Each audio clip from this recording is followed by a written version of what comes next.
This book reading is dedicated to my good friend Daniel, who requested that I read this for him. The Kissing Hand by Audrey Penn, illustrations by Ruth E. Harper and Nancy M. Leake. The Kissing Hand.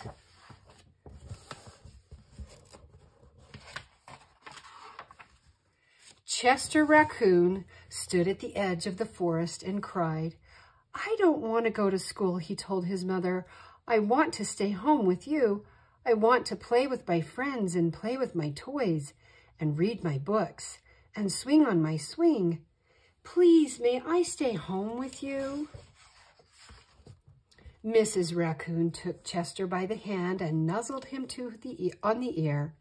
"Sometimes we all have to do things we don't want to do," she told him gently, "even if they seem strange and scary at first.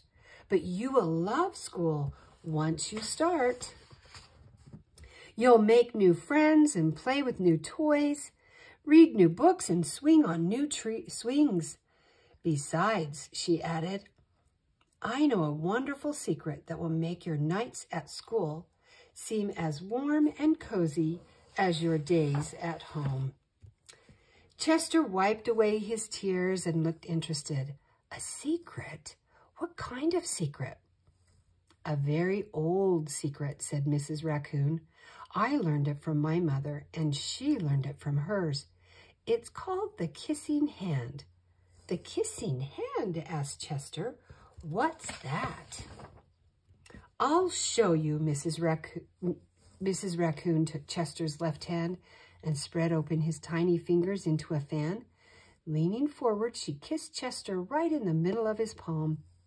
Chester felt his mother's kiss rush from his hand up to his arm and into his heart.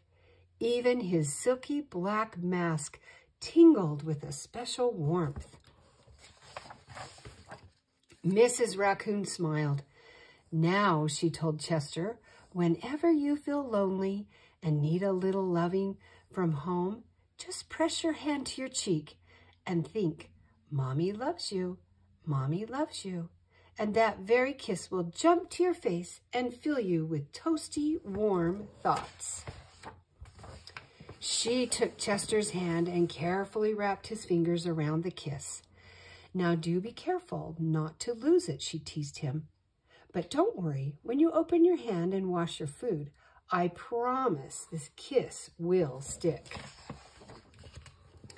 Chester loved his kissing hand. Now he knew his mother's love would go with him wherever he went, even to school. That night, Chester stood in front of his school and looked thoughtful. Suddenly, he turned to his mother and grinned. "Give me your hand," he told her. Chester took his mother's hand in his own and unfolded her large, familiar fingers into a fan. Next, he leaned forward and kissed the center of her hand. "Now you have a kissing hand too," he told her with a gentle goodbye. "And I love you." Chester turned and danced away. Mrs. Raccoon watched Chester scamper across a tree limb and enter school. And as the hoot owl rang in the new school year, she pressed her left hand to her cheek and smiled. The warmth of Chester's kiss filled her heart with special words. "Chester loves you," it sang. "Chester loves you." There's the little school. All the little animals at the school. And there's Chester. I love you. The end.